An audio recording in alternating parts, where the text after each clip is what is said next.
আল্লাহর নবী বিশ্ব নবী মহানবী সাল্লাল্লাহু তাআলা আলাইহি ওয়াসাল্লামের অর্ধাঙ্গিনী হযরতে আম্মা জান খাদিজাতুল কুবরা রাদিয়াল্লাহু তাআলা আনহা, নবী সাল্লাল্লাহু আলাইহি ওয়াসাল্লামের প্রথম বিবি মা খাদিজাতুল কুবরা, তিনি কত ভালোবেসেছেন। তিনি একজন মহিলা হয়ে নবী সাল্লাল্লাহু আলাইহি ওয়াসাল্লাম গারে হিরাতে বসে বসে আল্লাহ পাক রব্বুল আলামিনের ইবাদত বান্দেগি করছেন, আল্লাহর জিকির আজকার করছেন। হাদিস শরীফের মধ্যে আপনার এসেছে, এমন অবস্থায় আম্মাজান খাদিজাতুল কুবরা রাদিয়াল্লাহু তাআলা আনহা তিনি আপনার নিজ বাসভবনে খাবার তৈরি করে নিজের স্বামীর জন্য, নবী মুস্তাফা সাল্লাল্লাহু আলাইহি ওয়াসাল্লামের জন্য খাবার নিয়ে, পানি নিয়ে তিনি আপনার ওই পাহাড়ের পথ ধরে সেই আপনার গারে হিরাতে পৌঁছে যেতেন। জোরে বলেন সুবহানাল্লাহ। আল্লাহ নবী সাল্লাল্লাহু আলাইহি ওয়াসাল্লামকে খাবার দিয়ে আসতেন, 2 দিন 3 দিন 4 দিন হয়ে যেত। কখনো কখনো নবী সাল্লাল্লাহু আলাইহি ওয়াসাল্লাম আবার এই জায়গায় ফিরে আসতেন, বাসভবনে আসতেন, আবার চলে যেতেন, আবার ওই জায়গায় সময় কাটাতেন। মা খাদিজাতুল কুবরা রাদিয়াল্লাহু তাআলা আনহা এত কিছু করেছেন একটাই মাত্র কারণ, যে সেই নবীর ভালোবাসা, নবীর প্রেম। জোরে বলেন সুবহানাল্লাহ। আল্লাহ নবী সাল্লাল্লাহু আলাইহি ওয়াসাল্লামকে স্বামী হিসাবে পাওয়ার জন্য আম্মা জান খাদিজাতুল কুবরা রাদিয়াল্লাহু তাআলা আনহা নিজের ধন সম্পদ, জমি জায়গা, টাকা পয়সা, যাবতীয় যত কিছু ছিল সমস্ত কিছু আল্লাহ পাক রব্বুল আলামিনের রাহে উৎসর্গ করে দিয়ে রাসূল পাক সাল্লাল্লাহু আলাইহি ওয়াসাল্লামকে স্বামী হিসাবে গ্রহণ করেছেন। জোরে বলেন সুবহানাল্লাহ। আল্লাহ নবী বিশ্ব নবী মহানবী সাল্লাল্লাহু আলাইহি ওয়াসাল্লাম আম্মা জান খাদিজাতুল কুবরা রাদিয়াল্লাহু তাআলা আনহার সঙ্গে বিবাহের সময় যখন আপনার হয়, এমন সময় আম্মা জান খাদিজাতুল কুবরা রাদিয়াল্লাহু তাআলা আনহা তিনি আপনার মনে মনে ভেবেছিলেন, ইনি হবেন শেষ জামানার পয়গম্বর, ইনি হবেন শেষ জামানার নবী। আজকে তার কাছ থেকে এইরকম কিছু নিদর্শন আমি পাচ্ছি। আমি তাওরাত, জবুর, ইনজিল কিতাবের মধ্যে পড়েছিলাম, যিনি হবেন শেষ জামানার পয়গম্বর, আজকে তিনার ছায়া জমিনের বুকে পড়বে না। আম্মা জান খাদিজাতুল কুবরা রাদিয়াল্লাহু তাআলা আনহার ঘরে আমার দয়ার নবী মুস্তাফা সাল্লাল্লাহু আলাইহি ওয়াসাল্লাম তিনি আপনার 25 বছর বয়সে কর্ম করতেন। আপনার আম্মা জান খাদিজাতুল কুবরা রাদিয়াল্লাহু তাআলা আনহার বাড়িতে আপনার থাকতেন নবী মুস্তাফা সাল্লাল্লাহু আলাইহি ওয়াসাল্লাম। আম্মা জান খাদিজাতুল কুবরা রাদিয়াল্লাহু তাআলা আনহার গৃহ থেকে যেমন আপনার বাইরের দিকে কদম মোবারক রাখতেন, সঙ্গে সঙ্গে আমার আল্লাহ পাক রব্বুল আলামিন সুবহানাহু ওয়া তাআলা তিনি আপনার আকাশের মেঘকে বলতেন, এই আকাশের মেঘ ওই দেখো আমার হাবিব সাল্লাল্লাহু আলাইহি ওয়াসাল্লাম আজকে খাদিজাতুল কুবরার বাড়ি থেকে বেরিয়েছে, তার শরীরের ছায়া যেন জমিনের বুকে পড়ে না যায়। জোরে বলেন সুবহানাল্লাহ। জমিনের বুকে তার ছায়া পড়বে। রাসূল পাক সাল্লাল্লাহু আলাইহি ওয়াসাল্লামের দেহ মোবারকের ছায়া যদি জমিনের বুকে পড়ে যায়, কোন মানুষ হয়তো পা রাখবে, আমার হাবিব সাল্লাল্লাহু আলাইহি ওয়াসাল্লামের বেয়াদবি হবে। আমি আল্লাহ আমার হাবিব সাল্লাল্লাহু আলাইহি ওয়াসাল্লামের বেইজ্জতি সহ্য করতে পারবো না। সঙ্গে সঙ্গে আকাশের মেঘ আসার পরে ওই নবী মুস্তাফা সাল্লাল্লাহু আলাইহি ওয়াসাল্লামের উপরে আসার পরে যেন ছায়া করে নিত। যারা বলেন সুবহানাল্লাহ। আল্লাহ নবী বিশ্ব নবী মহানবী সাল্লাল্লাহু আলাইহি ওয়াসাল্লাম ছাগল নিয়ে যখন আপনার ময়দানে যেতেন, তিনি আপনার বসে থাকতেন, ছাগলগুলো চরাচরি করত। নবী সাল্লাল্লাহু আলাইহি ওয়াসাল্লাম তিনি আপনার বসে বসে আল্লাহ পাক রব্বুল আলামিনের ইবাদত বান্দেগি করতেন। যখন তিনি কিনা আপনার শুয়ে যেতেন, এমন সময় সর্প আসার পরে নবী মুস্তাফা সাল্লাল্লাহু আলাইহি ওয়াসাল্লামকে বাতাস করার জন্য ফানা তোলে হিলাহিলি করত। নবী মুস্তাফার শরীর মুবারকের উপরে হাওয়া দিতেন। বলেন সুবহানাল্লাহ। আল্লাহ নবী বিশ্ব নবী মহানবী সাল্লাল্লাহু আলাইহি ওয়াসাল্লামের এই কিছু আলামত দেখার পরে বুঝতে পেরেছিলেন ইনি হবেন শেষ জামানার পয়গম্বর, ইনি হবেন শেষ জামানার নবী। আম্মা জান খাদিজাতুল কুবরা রাদিয়াল্লাহু তাআলা আনহার এর পূর্বে আরো 2 জন স্বামী ছিল, তিনারা ইন্তেকাল করেছিলেন। আম্মা জান খাদিজাতুল কুবরা রাদিয়াল্লাহু তাআলা আনহা তিনি আপনার বলেছিলেন আমি আর কাউকে বিবাহ করব না, কিন্তু নবী মুস্তাফাকে যখন ঘরের ভিতরে আপনার পেয়েছেন, তিনার মনের বাসনা, মনের আরমান আমি যদি খাদিজা আজকে নবী মুস্তাফা সাল্লাল্লাহু আলাইহি ওয়াসাল্লামকে স্বামী হিসাবে পেয়ে যাই, নবী মুস্তাফা সাল্লাল্লাহু আলাইহি ওয়াসাল্লাম যদি আমার স্বামী হয়ে যান, তিনি যদি আমার মাথার মুকুট হয়ে যান, আজকে আমার কতই না মান সম্মান বেড়ে যাবে। যেই জায়গায় নবী মুস্তাফার চর্চা হবে, আমি খাদিজা আমারও চর্চা হবে। নবী মুস্তাফা সাল্লাল্লাহু আলাইহি ওয়াসাল্লামকে পেলে আমার এহ জগৎ পর জগৎ মঙ্গলময় হয়ে যাবে। জোরে বলেন সুবহানাল্লাহ। আম্মা জান খাদিজাতুল কুবরা রাদিয়াল্লাহু তাআলা আনহা, তিনি আপনার এক সময় দয়ার নবী মুস্তাফাকে আপনার ব্যবসায় পাঠিয়েছিলেন, আপনার নেতা করে, মালিক করে। নবী মুস্তাফা সাল্লাল্লাহু আলাইহি ওয়াসাল্লাম যখন আপনার ব্যবসার কাজ কমপ্লিট করে দেশের দিকে যখন ফিরছেন, বাড়ির দিকে যখন রওনা হয়েছে, আম্মা জান খাদিজাতুল কুবরা নিজের বাড়ির ছাদের উপরে বসে বসে ইন্তজার করেছেন কখন নবী আমার আসবে। আল্লাহর নবী সাল্লাল্লাহু তাআলা আলাইহি ওয়াসাল্লামের দিকে যখন আপনার তাকিয়ে রয়েছে, কখন আসবেন কখন আসবেন, কেউ আপনার সেই রকম তাকিয়ে থাকে না। কিন্তু মা খাদিজার মনে যেন চাইন পাই না, সুকুন পাই না। আম্মা জান খাদিজা একদিন হঠাৎ করে তার সাহিলীকে ডাকার পরে বলতেছে, দেখো দেখো দেখো, ওই দেখো নবী মুস্তাফা সাল্লাল্লাহু আলাইহি ওয়াসাল্লাম আজকে ব্যবসার কাজ কমপ্লিট করে বাড়ির দিকে রওনা হয়েছেন। বলেন সুবহানাল্লাহ। তার বান্ধবীরা বলতেছে, বলে খাদিজা খাদিজা তুমি এত নবী নবী নবী নবী করতেছো কেন, বোঝা যায় না। আজকে কয়েক মাস হলো নবী আমার ব্যবসায় গিয়েছেন, বাণিজ্যে গিয়েছেন, মুলকে শাম সিরিয়া গিয়েছেন ব্যবসার জন্য, এত তাড়াতাড়ি ফিরে আসার কথা না। খাদিজা বলতেছে, বলে শোনো রে, আমি বলতেছি অবশ্যই নবী মুস্তাফা সাল্লাল্লাহু আলাইহি ওয়াসাল্লাম তিনি আসতেছেন। বলে খাদিজা তুমি কেমন করে বুঝতে পারলে? বলে আমি যেটা বললাম সেটা বাস্তব, অল্প কিছুক্ষণের মধ্যে তুমি প্রমাণ পেয়ে যাবে। কিছুক্ষণের মধ্যে দেখছে হ্যাঁ হ্যাঁ একটা কাফেলা যেন চলে আসছে, আর ওই কাফেলাতেই নবী মুস্তাফা সাল্লাল্লাহু আলাইহি ওয়াসাল্লাম অবস্থান করছেন। বলেন সুবহানাল্লাহ। আম্মা জান খাদিজাতুল কুবরা রাদিয়াল্লাহু তাআলা আনহাকে জিজ্ঞেস করা হলো, বলে খাদিজা খাদিজা তুমি কেমন করে বুঝতে পেরেছো খাদিজা যে নবী মুস্তাফা আমার আসতেছেন? বলো। খাদিজাতুল কুবরা রাদিয়াল্লাহু তাআলা আনহা তিনি আপনার বলতেছেন, শোনো গো, আমি বুঝতে পেরেছিলাম ওই নবী মুস্তাফা সাল্লাল্লাহু আলাইহি ওয়াসাল্লামের কিছু আমি এইরকম নিদর্শন আলামতগুলো দেখতে পেয়েছিলাম। আমি তাওরাত কিতাবের মধ্যে পড়েছিলাম যিনি শেষ জামানার নবী হবেন তিনার ছায়া জমিনের বুকে পড়বে না, আকাশের মেঘ ছায়া করে থাকবে। আমি খাদিজা লক্ষ্য করতেছিলাম একটা কাফেলা আসতেছে, ওই কাফেলাটার উপরে আকাশের মেঘ ছায়া করে রয়েছে, ওই আকাশের মেঘটা যেন আমার বাড়ির দিকে চলে আসছে। আম্মা জান খাদিজাতুল কুবরা রাদিয়াল্লাহু তাআলা আনহা তিনি আপনার বলতেছেন, ওই আকাশের মেঘটা দেখে আমি খাদিজা আমি বুঝতে পেরেছি আমার নবী মুস্তাফা আমার গৃহে আসতেছেন। জোরে বলেন সুবহানাল্লাহ। মেঘে মাথায় ছায়া করে, রোদ না লাগে গায়ে, আরে গরম মর পায়ের তলায় শীতল হয়ে যায়, মাগো শীতল হয়ে যায়। আরে নূরানি বদনে হাওয়া চলে শনশনে, নূরানি বদনে হাওয়া চলে শনশনে, খেজুর পাতায় হিলায় সব ডানা সব ডানা, মাগো তোমার লালের নেই তুলনা, জামানা দিবানা ও গো মায়া মিনা, তোমার লালের নেই তুলনা তুলনা, মাগো তোমার লালের নেই তুলনা। মা খাদিজা এই সমস্ত কিছু দেখার পরে নবী মুস্তাফা সাল্লাল্লাহু আলাইহি ওয়াসাল্লামের উপরে যেন আপনার ফিদা হয়ে গেছিল। আজ যদি নবী মুস্তাফা সাল্লাল্লাহু আলাইহি ওয়াসাল্লামকে স্বামী হিসাবে পেয়ে যায়, আমার মান সম্মান ইজ্জতটা বেড়ে যাবে। আম্মা জান খাদিজা বলতেছেন, আমি কেমন করে বলবো আমি বিবাহ করব, এই প্রস্তাবটা কেমন করে দেব, আল্লাহর নবী সাল্লাল্লাহু তাআলা আলাইহি ওয়াসাল্লামের কাছে কেমন করে পৌঁছাবো? আম্মা জান খাদিজাতুল কুবরা রাদিয়াল্লাহু তাআলা আনহা তিনার একজন বান্ধবীর দ্বারা খবরটা আপনার পৌঁছে পৌঁছে দিলেন আল্লাহর নবী সাল্লাল্লাহু আলাইহি ওয়াসাল্লামের বাড়িতে। আল্লাহর নবী সাল্লাল্লাহু আলাইহি ওয়াসাল্লামের চাচা বলতেছেন, বলে শোনো রে, আমার ভাতিজা মুহাম্মদ সাল্লাল্লাহু আলাইহি ওয়াসাল্লাম সাবালক হয়েছে, বিবাহ দিতে হবে, তবে তার মতামতটা না নেওয়া পর্যন্ত আমি কখনোই রাজি হতে পারবো না।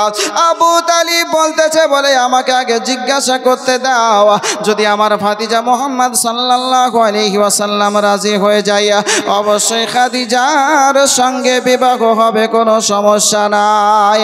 আল্লাহ নবী বিশ্ব নবী মহানবী সাল্লাল্লাহু আলাইহি ওয়াসাল্লামকে একদিন ডাকার পরে আবু তালিব বলতেছে, বলে ভাতিজা মুহাম্মদ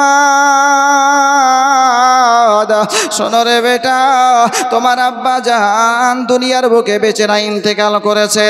আজ তোমার দাদাও দুনিয়ার বুকে বেঁচে না, ইন্তেকাল করেছে।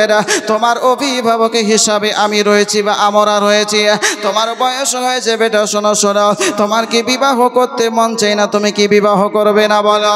আল্লাহ নবী বিশ্ব নবী মহানবী সাল্লাল্লাহু আলাইহি ওয়াসাল্লাম বলেছিলেন, বলে চাচা অবশ্যই আমি বিবাহ করতে রাজি, কিন্তু সেই পর্যায়ের মহিলা কোথায় পাবো? আম্মা জান খাদিজাতুল কুবরা রাদিয়াল্লাহু তাআলা আনহা যে বলেছেন এই কথা আপনারা বলেন নাই। চাচা বলতেছেন, বলে তুমি কেমন মহিলা খোঁজ করতেছো বলো?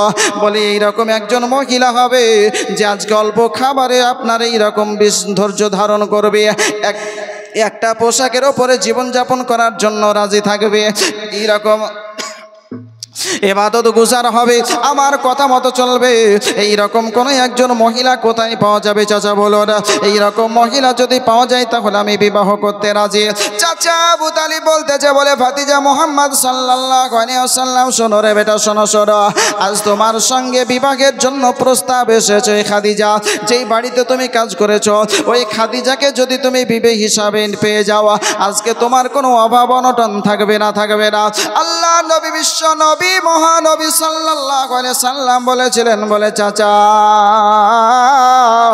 এই রকম মহিলা চাই না, চাই না, যে মহিলার এই রকম সম্পদ থাকবে, সম্পদের অহংকার থাকবে, আমি এই রকম মহিলার সঙ্গে বিবাহ করতে রাজি নই। অর্থ দেখে আমি এই রকম তার লোভে পড়ে যেতে রাজি নয়, বিবাহ করব, তবে আমার তিনটা শর্ত আছে। এই শর্ত যদি সে মেনে নেয় তাহলে আমি খাদিজাকে বিবি হিসাবে গ্রহণ করতে রাজি আছি, নচেত তার অর্থ দেখে তার প্রতি আমি ফানা হতে রাজি নয়। জোরে বলেন সুবহানাল্লাহ। বলে কি কি তোমার শর্ত? বলে এক নাম্বার শর্ত হচ্ছে ওই খাদিজাতুল কুবরা রাদিয়াল্লাহু তাআলা আনহার সম্পদ যা আছে, জমি জায়গা টাকা পয়সা সমস্ত কিছু আল্লাহর রাহে বিলীন করে দিতে হবে, এক নাম্বার। দুই নাম্বার হচ্ছে যে একটা পোশাকে তাকে জীবনযাপন করতে হবে, ওই পোশাক শেষ হবে তারপরে দ্বিতীয় পোশাক পাবে। তিন নাম্বার কথা হচ্ছে কয়েকদিন অনাহারে থাকার পরে যদি তাকে একটা খেজুর নিয়ে এসে দেওয়া হয় আর ওই খেজুরটা মুখের কাছে তুলেছে বিসমিল্লাহ বলে, এমন সময় যদি কোনো সাইল, কোনো ভিক্ষুক যদি দরজায় আসার পরে দাঁড়িয়ে যায়, যদি চায় তাহলে ওই খেজুরটা নিজে না খেয়ে ওই ভিক্ষুকটার হাতে তুলে দিতে হবে। যদি রাজি হয় তবে আমি খাদিজাকে বিবাহ করতে রাজি, নচেত তার টাকা পয়সা জমি জায়গা ওয়াকিবহাল রেখে আমি ওই খাদিজাকে বিবাহ করতে রাজি নয়। জোরে বলেন সুবহানাল্লাহ। আমরা যে আমাদের ছেলে মেয়ে বিবাহ দেই, আমরা আগেই কিন্তু এ সমস্ত কিছু দেখি, তাই না? যে তার সম্পদ কি আছে, কটা ছেলে মেয়ে, যদি একটা ছেলে হয় তাহলে খুব ভালো, যা আছে তা সবই ওর, তাই না? আগে এটা দেখি। কিন্তু রাসূল পাক সাল্লাল্লাহু আলাইহি ওয়াসাল্লাম তিনি কি বলেছেন? আগে তার চরিত্রটা দেখো কেমন, যদি সে গুণবতী হয় বা গুণবান যদি হয়, তার চরিত্র যদি ভালো হয়, আদর্শবান হয়, দিনদার যদি হয়, এক নাম্বার শর্ত। তারপরে তুমি কি দেখবে? তার অর্থ, তারপরে দেখবে তার বংশবলী কেমন রয়েছে, এই যাবতীয় কিছু দেখবে। কিন্তু সর্বপ্রথম যেটা দেখবে সে দিনদার কিনা, পরহেজগার কিনা, আল্লাহ বলা কিনা। আমরা কজন এই জিনিসগুলো দেখি যে তার সম্পদ ঠিকঠাক আছে কিনা, তাই না চাচা? আগে সম্পদ ঠিকঠাক আছে কিনা, যদি ঠিকঠাক থাকলে সব ঠিকঠাক, আর তুলে দেখার কিছু দরকার নাই তলে কি আছে না আছে। বিরাদারানে মিল্লাত ইসলামিয়া, রাসূল পাক সাল্লাল্লাহু তাআলা আলাইহি ওয়াসাল্লামের আদর্শ নিতে হবে।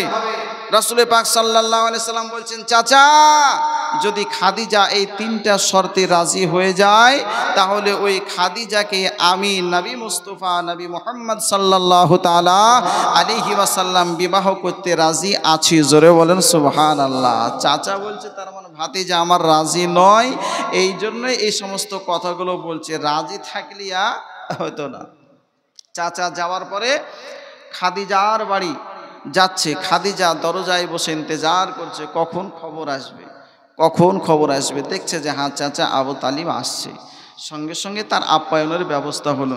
বলছে খাদিজা এটাই বোধহয় শেষ, আর বোধহয় হবে না। বলে কেন, কি হয়েছে? বলে কিছু আর কি বলবো, যেটা বলার মনে হয় যে আর আসার সুযোগ হবে না। বলে কেন চাচা বলুন, আগে আপ্যায়ন তো হোক। আপ্যায়ন শেষ। বলে কি বলেন, প্রস্তাবটা কি আপনার ভাতিজার পক্ষ থেকে? হ্যাঁ না না? বলে হ্যাঁ তো আছে, কিন্তু কিছু শর্তের সহিত। আম্মা জান খাদিজাতুল কুবরা রাদিয়াল্লাহু তাআলা আনহা বলতেছেন, বলে চাচা গো কি শর্ত রেখেছে আপনার ভাতিজা মুহাম্মদ সাল্লাল্লাহু আলাইহি ওয়াসাল্লাম, একবার বলো না। চাচা আবু তালিব বলতেছে, বলে খাদিজা আমার ভাতিজা মুহাম্মদ সাল্লাল্লাহু আলাইহি ওয়াসাল্লাম শর্ত রেখেছে, এক নাম্বার শর্ত হলো তোমার যা সম্পদ রয়েছে, জমি জায়গা টাকা পয়সা বাড়ি গাড়ি যাবতীয় সব কিছু আল্লাহর রাখে বিলীন করে দিতে হবে। দুই নাম্বার শর্ত হলো যদি তোমাকে একটা পোশাকে রাখে, ওই একটা পোশাকেই তোমাকে জীবন যাপন করতে হবে। তিন নাম্বার শর্ত হলো কয়েকদিন অনাহারে থাকার পরে যদি একটা খেজুর তোমাকে দেয়, ওই খেজুরটা তোমার মুখের কাছে তুলবে। এমন সময় যদি কোনো সাইল কোনো ভিক্ষুক যদি দরজার কাছে চলে আসে, তাহলে তোমার সেই খেজুরটা নিজে না খেয়ে ওই ভিক্ষুকের হাতে তুলে দিতে হবে। খাদিজা যদি তুমি তিনটা শর্তে রাজি হয়ে যাও, তাহলে আমার ভাতিজা মুহাম্মদ সাল্লাল্লাহু আলাইহি ওয়াসাল্লাম তোমাকে বিবাহ করতে রাজি, নচেৎ তোমাকে বিবাহ করতে রাজি নয়, রাজি নয়। আম্মা জান খাদিজাতুল কুবরা রাদিয়াল্লাহু তাআলা আনহা তিনি আপনার বলেছিলেন, বলে চাচা এটা ছাড়া কি আর কোনো শর্ত রয়েছে আপনি বলুন। বলতেছে, বলে খাদিজা এই তিনটা শর্ত ছাড়ার কোনো শর্ত নাই। খাদিজাতুল কুবরা রাদিয়াল্লাহু তাআলা আনহা তিনি আপনার বলতেছেন, বলে চাচা গো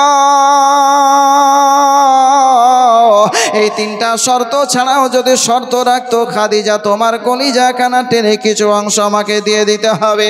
আমি খাদিজাতুল কুবরা রাদিয়াল্লাহু তাআলা আনহা দুনিয়ার বুকে বেঁচে না থাকলেও ওই নবী মুস্তাফা সাল্লাল্লাহু আলাইহি ওয়াসাল্লামের মহব্বতে আমার কলিজা খানা বের করার জন্য প্রস্তুত ছিলাম। যারা বলেন সুবহানাল্লাহ।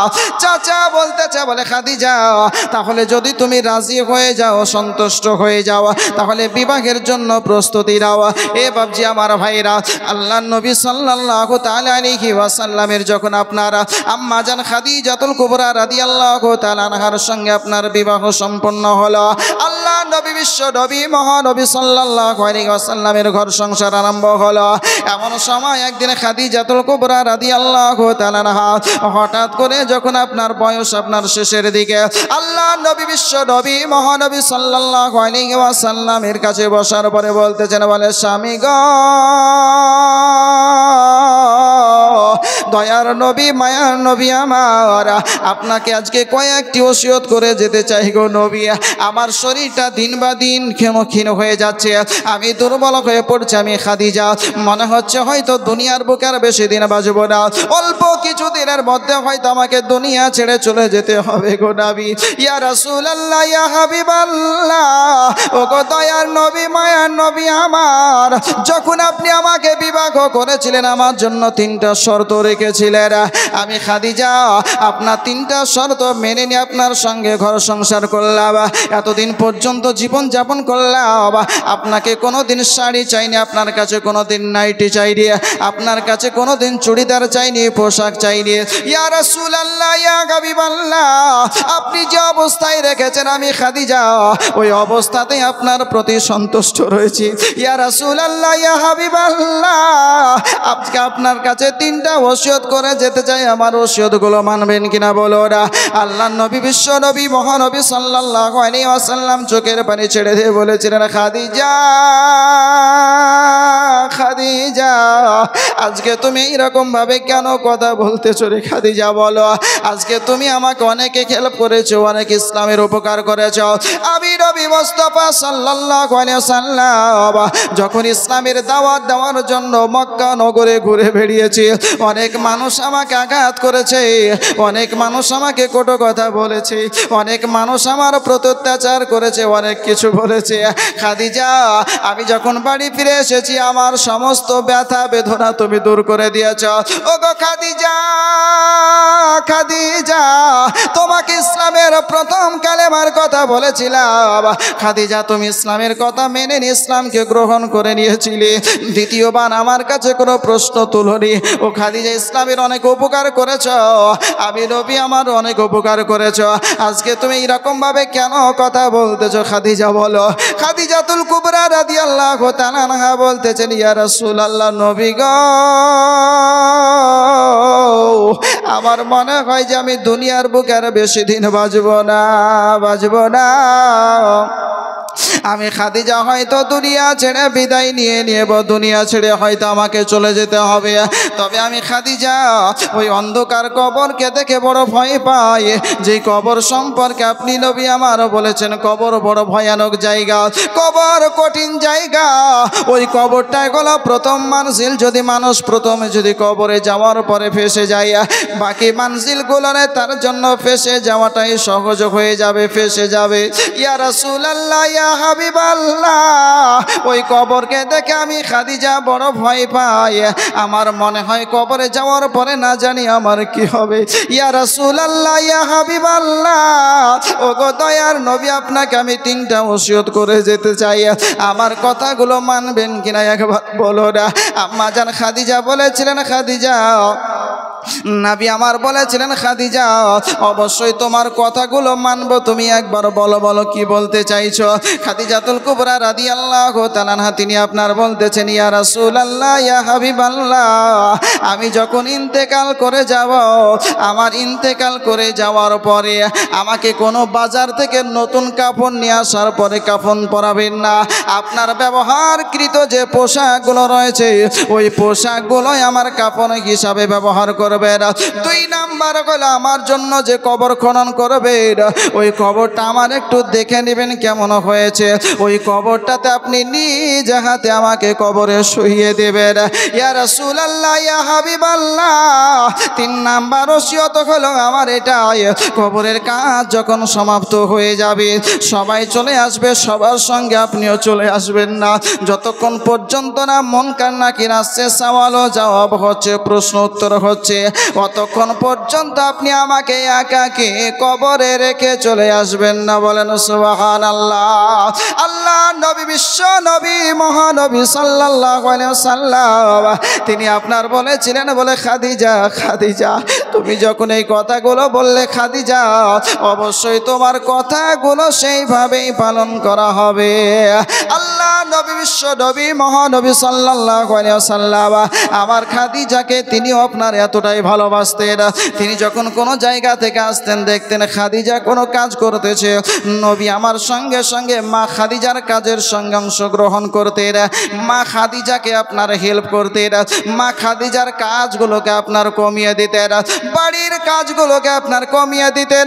আল্লাহ নবী, বিশ্ব নবী সাল্লাল্লাহু আলাইহি ওয়াসাল্লাম ওই আম্মা জান খাদিজাতুল কুবরা রাদিয়াল্লাহু তাআলা আনহার সঙ্গে কাজ করে সংসারের কাজগুলোকে সব আপনার গুটিয়ে নিতেন। এই জন্য কিতাবের মধ্যে এসেছে সংসারের কাজগুলো স্বামীরা যদি স্ত্রীর সঙ্গে মিলে জুলে করে এটাও হবে আমার নবী মুস্তাফার সুন্নাতের উপরে আমল। জোরে বলেন সুবহানাল্লাহ। আল্লাহ নবী, বিশ্ব নবী, মহানবী সাল্লাল্লাহু আলাইহি ওয়াসাল্লামের অর্ধাঙ্গিনী আম্মা জান খাদিজা তিনি আপনার একদিন অসুস্থতা অবস্থায় আপনার বিছানায় শুয়ে রয়েছেন, অজর নয়নে টস টস করে চোখ দিয়ে আপনার জল ঝরে যাচ্ছে। নবী আমার বলতেছেন, বলে খাদিজা, খাদিজা তুমি কেন ক্রন্দন করতেছো? খাদিজা বলো, তোমার কি কোনো অসুবিধা হচ্ছে বলো? খাদিজা বলতেছেন, ইয়া রাসূলুল্লাহ, নবী গো, আমার যে অসুবিধা হচ্ছে, আমার যে কষ্ট হচ্ছে, সেটা আপনাকে বলে বোঝাতে পারবো না।